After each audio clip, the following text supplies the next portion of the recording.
Ahí está. Eso es hipertensión pulmonar. Ahora, es muy distinto de hablar de la hipertensión arterial pulmonar, que muchas veces se confunde. Hipertensión pulmonar hace referencia a todo el globo de las hipertensiones pulmonares, primarias, secundarias, de todas las causas. Mientras que la hipertensión arterial pulmonar hace referencia al grupo 1 de la clasificación, que vamos a ver un poco más adelante, y es una enfermedad pura de las arterias pulmonares. La definición acá ya es un poquito más amplia, tiene que tener obviamente más de 25 de media hora pulmonar, con una presión de oclusión o enclavada o wedge o como quieran llamarlas, menor a 15 y resistencias vasculares pulmonares elevadas. Ahora bien, ¿cómo sospechamos que un paciente tiene hipertensión pulmonar? La sintomatología puede ser propia de la enfermedad o puede ser un acompañamiento de una enfermedad que trae el paciente. Supónganse un paciente con FPI o con EPOC que en algún momento de la evolución deteriora la clase funcional, empeora la disnea. Ustedes pueden sospechar que dentro de todas las causas de las cosas que le pueden pasar puede haber desarrollado hipertensión pulmonar, o un paciente con esclerodermia sin enfermedad intersticial que por alguna causa desarrolla disnea. Entonces una de las posibilidades es la hipertensión pulmonar. Pero además la enfermedad que es primaria, que es pura, tiene sus propias sintomatología. Y como sea, lo que sea que le dé origen, siempre la hipertensión pulmonar genera aumento de la resistencia vascular pulmonar con disminución del lecho capilar pulmonar por remodelado de la vasculatura. Eso genera desequilibrio de ventilación-perfusión. Es muy importante tener en cuenta que la difusión, si bien la DLCO siempre es baja, la difusión no es un problema condicionante. Los pacientes con hipertensión pulmonar no tienen un trastorno real de la difusión. Tienen desequilibrio de ventilación-perfusión y tienen aumento del espacio muerto, que está acá. Tienen aumento del espacio muerto. Y muchas veces tienen hipoxemia, pero la hipoxemia generalmente es leve. Es muy poco probable que ustedes vean en algún momento un paciente con hipertensión arterial pulmonar idiopático que tenga una hipoxemia severa de reposo. Siempre va a tener una hipoxemia leve. Cuando el paciente tiene una hipoxemia severa es o porque tiene una enfermedad respiratoria de base, o porque tiene hipoventilación alveolar, o porque tiene EPOC, o porque tiene un shunt de derecha a izquierda y en realidad lo que tiene es un síndrome de Eisenmenger. Una de todas las opciones. En general, raras veces la hipertensión pulmonar, salvo que sea muy severa, genera una hipoxemia de reposo. Sí, todos los pacientes tienen aumento de la demanda ventilatoria y eso es el responsable en realidad de la disnea. Y por el otro lado, tienen disminución del flujo de oxígeno a los tejidos, tienen por lo tanto acidosis tisular local en los músculos, tienen disminución de la regeneración de ATP, tienen entonces lo que se llama disfunción muscular periférica y eso lo que genera es la fatiga y el síntoma cardinal de la hipertensión pulmonar, que es la limitación al ejercicio. Por otro lado, la hipertensión pulmonar tiene síntomas que le son propios, como el ANGOR, por ejemplo. El ANGOR se debe a tres cosas principales. Una es la isquemia subendocárdica de la mucosa, porque el ventrículo derecho se dilata y eso genera isquemia subendocárdica. Otra porque el ventrículo derecho se pone en tensión cuando se dilata. Y otra que es muy frecuente también es la compresión del tronco coronario. Las arterias pulmonares a veces se dilatan mucho, comprimen el tronco coronario izquierdo y el paciente tiene ANGOR. Y ese ANGOR puede solucionarse con angioplastía y colocación de stent. Nosotros tenemos pacientes con eso.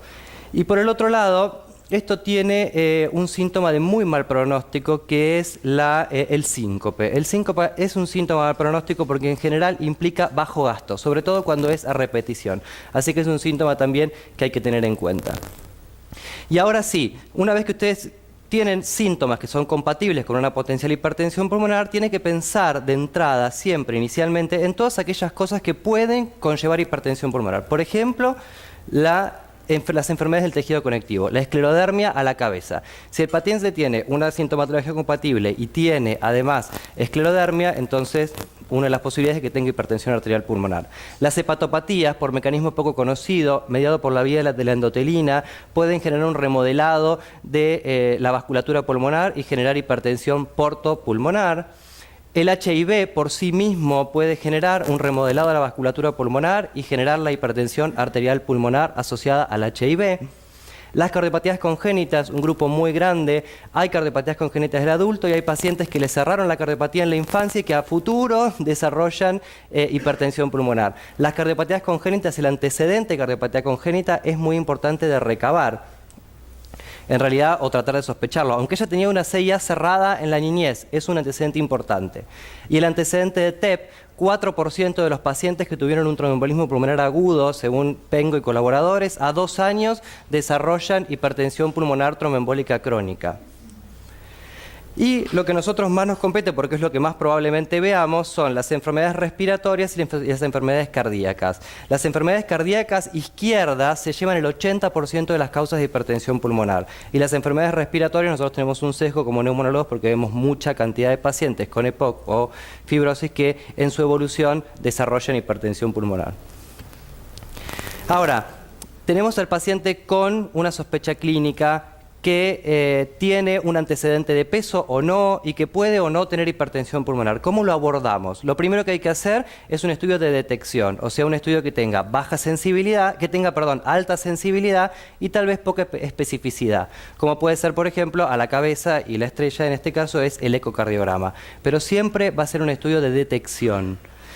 En un segundo punto tenemos que intentar sospechar la causa, es decir, qué es lo que le está dando origen a la hipertensión pulmonar. Tratar de desglosar dentro de la marama de causas posibles de la hipertensión pulmonar que tiene ese paciente, si esa hipertensión pulmonar es primaria, o sea, si es pura, una enfermedad pura en las arterias pulmonares, o corresponde a estas causas secundarias que le pueden originar, ¿sí? Es decir, puede tener 70 de sistólica en el eco, pero hay que ver si esa 70 de sistólica a qué se debe, si tiene esclerodermia, si tiene TEP, si tiene cardiopatía congénita, todos sus antecedentes y tratar de desglosar cuál puede ser la causa. ¿Por qué?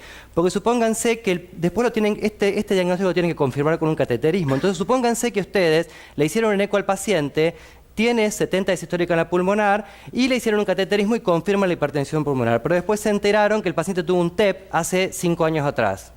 ¿Qué tienen que hacerle? Un segundo procedimiento invasivo para hacerle la angiografía pulmonar y confirmar que tuvo el TEP. Entonces ustedes, antes de mandar al paciente al cateterismo, tienen que tener la sospecha clínica para diseñar el procedimiento invasivo con las mayores cosas posibles. Si le tienen que hacer un test de vasorreactividad o no, si le tienen que hacer una angiografía pulmonar o no, y si sospechan una cardiopatía, le pueden hacer una oximetría intracardíaca, que después les voy a explicar un poquito más de qué se trata. Pero cualquiera de estas cosas las tienen que prever antes de mandar al paciente a hemodinamia, porque si no después van a tener que hacerle 2 cosas invasivas.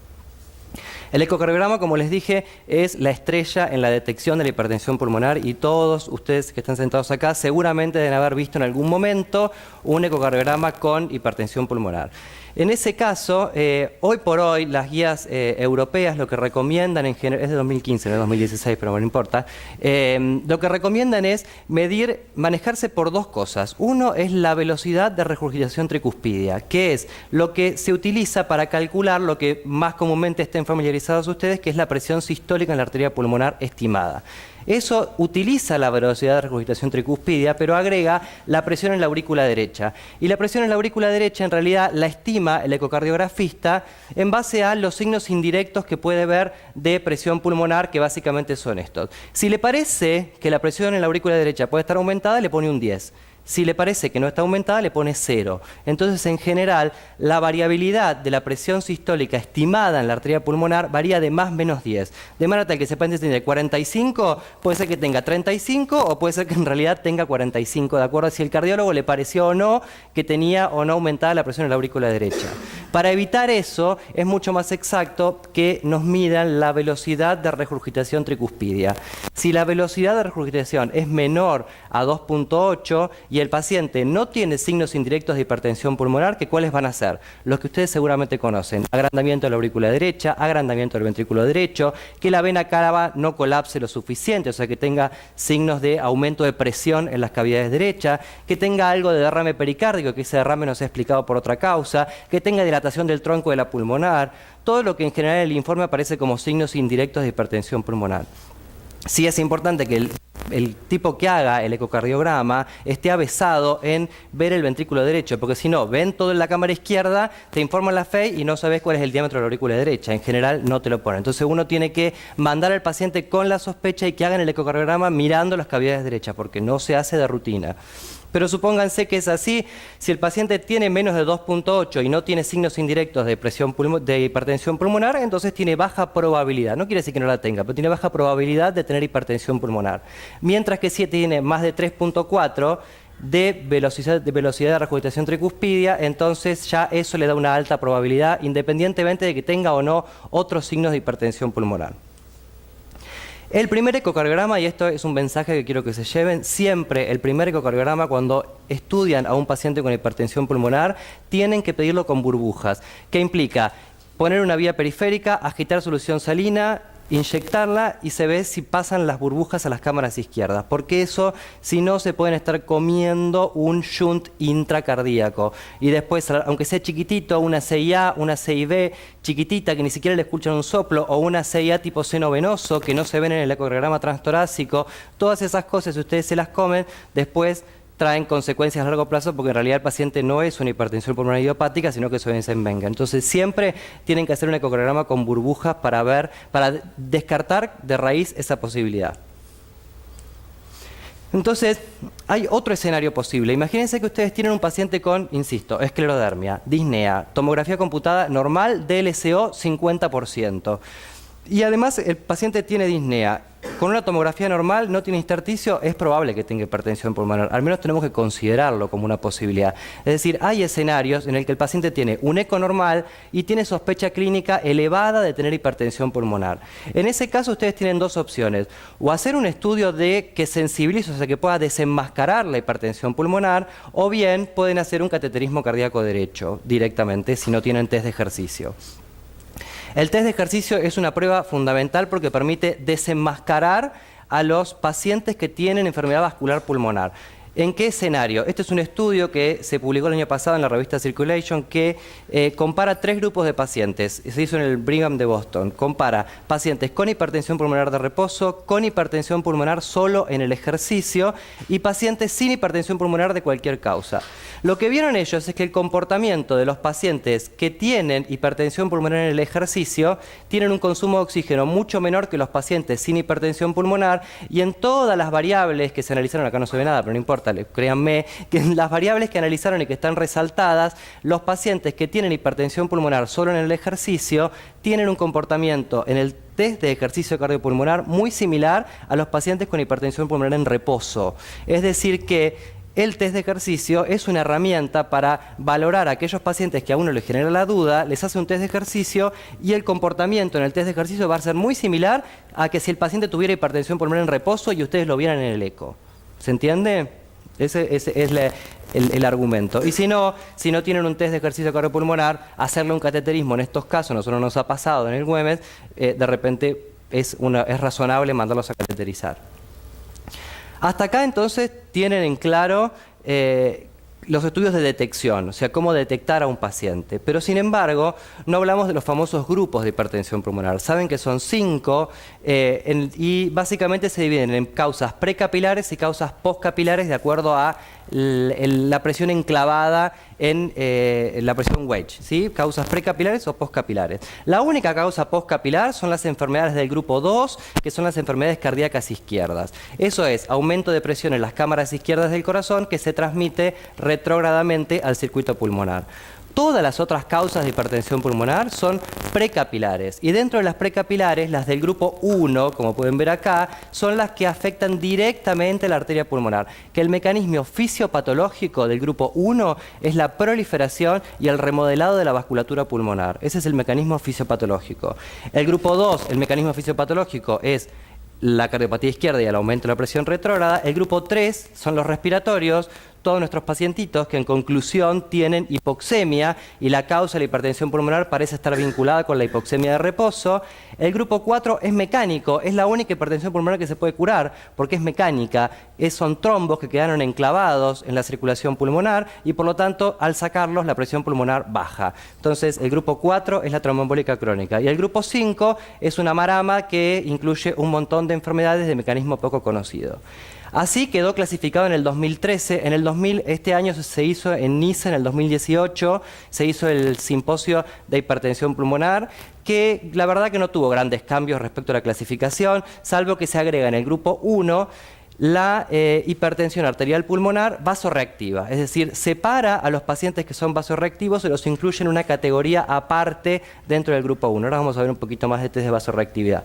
Y después le resta importancia a las enfermedades respiratorias, pero al margen de los cambios, esto que después ya los verán cuando estén publicados, al margen de esto, fíjense que el 80% son en realidad hipertensión pulmonar debida a enfermedad izquierda y solamente un 4.2 son en realidad hipertensiones arteriales pulmonares. El foco, obviamente, de la industria sobre todo está puesto acá, porque este grupo, o sea, la hipertensión arterial pulmonar, es el único grupo que tiene tratamiento específico. El resto de los grupos se trata la causa, no se trata la enfermedad en sí misma. En cambio, el grupo 1, como es una hipertensión propia de las arterias pulmonares, puede ser asociada, que acá tienen, asociada a enfermedades del tejido conectivo, asociada a la infección de HIV, la hipertensión portopulmonar, las enfermedades cardíacas congénitas y la esquistosomiasis. Todas estas son enfermedades del grupo 1, o sea, son enfermedad pura de las arterias pulmonares. ¿Se entiende? Y además hay un grupo de pacientes poco frecuentes que tienen un componente hipertensión arterial pulmonar hereditaria. La mayor parte, bueno, acá justo no está, por mutaciones del BMPR2, del receptor BMP2. Y dentro del grupo 1, la causa más frecuente es en realidad, no es la idiopática, sino las asociadas con enfermedades del tejido conectivo. Esas son las causas más frecuentes de hipertensión pulmonar dentro del grupo 1. En conclusión, uno lo que tiene que hacer en el segundo paso de lo que les dije inicialmente, una vez que tiene el eco, tiene la sospecha clínica, tratar de identificar el grupo, o sea, sospechar cuál es el grupo al que pertenece este paciente. Y básicamente, ¿qué es lo que pretendemos hacer? Descartar los grupos 2 a 5 y tratar de aproximar las enfermedades asociadas que corresponden al grupo 1, por ejemplo la esclerodermia o el HIV, ¿se entiende? Eso es lo que tratamos de hacer con la identificación del grupo. Entonces, sospechamos hipertensión pulmonar, le hacemos el eco, ¿tiene hipertensión pulmonar? ¿Tiene enfermedad cardíaca izquierda? Sí, listo, probablemente sea el grupo 2. Después lo veremos con el cateterismo. ¿Tá? Ahora, si no tiene enfermedad cardíaca izquierda que lo explique en el ecocardiograma, entonces tenemos que considerar hacer todo esto. Hay que hacerle al paciente antes de mandarlo al cateterismo, hay que hacerle pruebas de función pulmonar, porque el paciente va a tener funcional pulmonar normal, espirometría normal, TLC normal, todo normal, y DLCO probablemente baja. La polisomnografía ya no es mandatoria, esto es viejo, esto es una cosa que encontré yo por ahí, que me pareció simpática para esbozar, pero esto no está en ninguna guía seria. El centellograma BQ, esto es fundamental y quiero detenerme un segundo acá. El centellograma ventilación-perfusión es la herramienta para descartar la hipertensión pulmonar tromboembólica crónica, porque tiene valor predictivo casi el 100%. Ahora les voy a decir, no alcanza con un angiotomo. Si sospechan trombosis crónica, no pidan un angiotomo, tienen que pedir un centello BQ. Esa es la herramienta. Y en el laboratorio tienen que poner enfermedades del tejido conectivo, HIV y hepatograma. Esto es básico. Un perfil inmunológico hay que descartar. El paciente en evaluación por hipertensión pulmonar tiene que tener un perfil inmunológico hecho, porque así valoramos todas las posibles enfermedades del tejido conectivo, y tiene que tener una serología de HIV. ¿Sí? Todos los pacientes. Me detengo de vuelta en el centello BQ. 100% de valor predictivo negativo para tromboembolia crónica. Tiene baja especificidad. Puede valorar los vasos periféricos, es decir, la angiotomo solamente permite al proximal, las grandes arterias pulmonares y los ramos lobares. No permite ver los ramos subsegmentarios. En cambio, el centello BQ de perfusión, si es normal, es normal. O sea, no tiene ningún defecto de perfusión. Después, si tiene defectos de perfusión, ya ahí hay que ver si tiene match, si no tiene match, de acuerdo a cómo lo interpretan, si la ventilación está bien hecha, si qué sé yo. Pero si el centello de perfusión es normal, listo. El centello de perfusión. Entonces, tiene un valor predictivo negativo muy importante y es muy fácil de interpretar el centello de perfusión. Así que siempre que ustedes, dentro del algoritmo diagnóstico de hipertensión pulmonar, deben incluir el centellograma BQ, no la angiotomo. La tomografía computada de alta resolución se la van a pedir si sospechan que el paciente puede tener además, qué sé yo, una enfermedad pulmonar asociada, pero tampoco es mandatorio pedir una tomografía de alta resolución a un paciente dentro del algoritmo. ¿Sí? Y finalmente llegamos a la hemodinamia. La hemodinamia básicamente lo que nos permite medir es la presión media en la arteria pulmonar y definir si el paciente tiene o no hipertensión pulmonar. Y la presión enclavada, que nos permite decir si el paciente tiene hipertensión precapilar o tiene hipertensión postcapilar. ¿Ok? Y además el cateterismo debe incluir el gasto cardíaco, porque eso es marcador de severidad, tiene que incluir el índice cardíaco, tiene que incluir la saturación venosa mixta y tiene que incluir la presión en la aurícula derecha. ¿Sí? Todas esas cosas tienen que estar, todas esas variables tienen que estar definidas en el cateterismo, porque además de hacer el diagnóstico, después vamos a tomar decisiones terapéuticas en base al estado hemodinámico del paciente, como veremos más adelante en otra charla. Pero por ahora, me alcanza con que sepan que es mandatorio hacer un cateterismo, y de acuerdo a las sospechas, si tiene un centello positivo, por ejemplo, le agregarán una angiografía. Si tiene un centello BQ negativo, no le agregarán nada y le harán solamente un cateterismo derecho. Si les parece que el paciente es idiopático, le van a hacer además un test de vasorreactividad, ¿sí? Y si les parece que el paciente no es idiopático, entonces no le harán nada, le harán un cateterismo cardíaco derecho para ver si tiene o no hipertensión pulmonar. ¿Me siguen? Y si tiene un ecocardiograma con burbujas positivo y ustedes no le pudieron ver dónde tiene la comunicación, si tiene una CIA, una CIB o qué es lo que tiene, en ese caso le harán una corrida o unas oximetrías intracardíacas y se fijan dónde está el resalto oximétrico. Ahora después con un caso lo vamos a ver un poquito mejor, pero en ese caso pueden pedir eso. Y el test de vasorreactividad, ¿cuándo lo van a hacer? Si el paciente tiene una hipertensión pulmonar que ustedes sospechan que es idiopática, en ese caso, el paciente debería tener indicación de test de vasorreactividad porque son pacientes a los que a largo plazo les va mucho mejor. Son pacientes que a largo plazo exhiben un comportamiento mucho más benigno. Y además son pasibles de tratamiento solo con bloqueadores cálcicos. Uno le calcula cálcicos, ¿tá? Ahora, si el paciente tiene un ventrículo derecho con deterioro severo, no le van a poner bloqueantes cálcicos porque están contraindicadas en el deterioro de la función ventricular derecha. Entonces, en ese caso, no tiene sentido, por más que sea idiopático, hacerle un test de vasorreactividad. Nosotros, de hecho, en esos pacientes no lo hacemos. Algunos centros lo hacen, ¿por qué? Porque tratan de diferenciar que aunque el paciente tenga hipertensión arterial pulmonar de reposo y sea idiopático y tiene un ventrículo derecho severo, si es vasorreactivo, aunque ustedes no le vayan a poner bloqueantes cálcicos, saben que a largo plazo es muy probable que les vaya mejor. Es decir, que un paciente que va a tener un comportamiento un poco más benigno y pueden esperar mejor respuesta a las drogas que les pongan. ¿Me entienden? Tiene más que nada un interés cuasi académico, les diría, para que ustedes sepan a lo que se van a enfrentar. Pero estrictamente para tomar decisiones terapéuticas, el test de vasorreactividad solo hay que hacerlo en hipertensión idiopática, en hipertensión hereditaria o asociada a drogas. El BD debe ser con normal, o sea, con función sistólica normal o que tenga leve deterioro.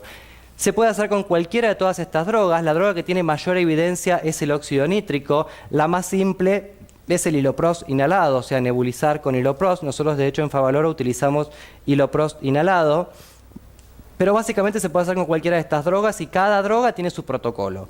Al margen, independientemente de la técnica que utilicen, el paciente debe descender la presión media pulmonar más de 10 milímetros de mercurio y el nadir, o sea, el mínimo al que llega, tiene que ser inferior a 40. De manera tal que si un paciente tiene 70 de presión sistólica en la pulmonar, es poco probable que llegue a tener menos de 40. De media, ¿entiendes? Entonces, ahí en ese caso, el test de vasorreactividad es muy probable que sea negativo. En general, los pacientes que son vasorreactivos tienen alrededor de 40 de media, 45, a veces 50, 35, pero en general nunca tienen presión media muy elevada. En resumen, el diagnóstico de hipertensión pulmonar exige hemodinamia. El ecocardiograma para la detección es la herramienta de detección por excelencia y siempre el inicial debe incluir burbujas. El test de ejercicio cardiopulmonar puede desenmascarar una enfermedad vascular oculta en estos pacientes. Acuérdense, si tienen sospecha clínica, el test de ejercicio cardiopulmonar es una herramienta que pueden utilizar. La angiotomografía normal no descarta hipertensión tromboembólica crónica. Esto se lo recalco porque es muy frecuente, nosotros funcionamos como centro de derivación y es sumamente frecuente que los pacientes, que recibimos pacientes con angiotomografía y nunca le hicieron un centello de ventilación-perfusión. Eso es insuficiente, entonces sabemos que esto es algo que efectivamente ocurre. La hipoxemia severa de reposo debe hacer sospechar un shunt en algún lado. O tiene un shunt intrapulmonar, o tiene un shunt intracardíaco, algo probablemente tenga. Puede ser que sea solo por la hipertensión pulmonar, pero es muy, muy raro. Habitualmente la hipoxemia de reposo no se explica por una hipertensión pulmonar pura. Y el test de vasorreactividad solo se hace en idiopático, hereditario, arterial asociada a drogas, pero tiene que tener, acuérdense, un BD normal o leve, porque si no, no le van a poner bloqueantes cálcicos, por más que sea vasorreactivo. Si el paciente tiene un ventrículo derecho severo, no lo van a tratar con bloqueantes cálcicos. Nada más. Gracias.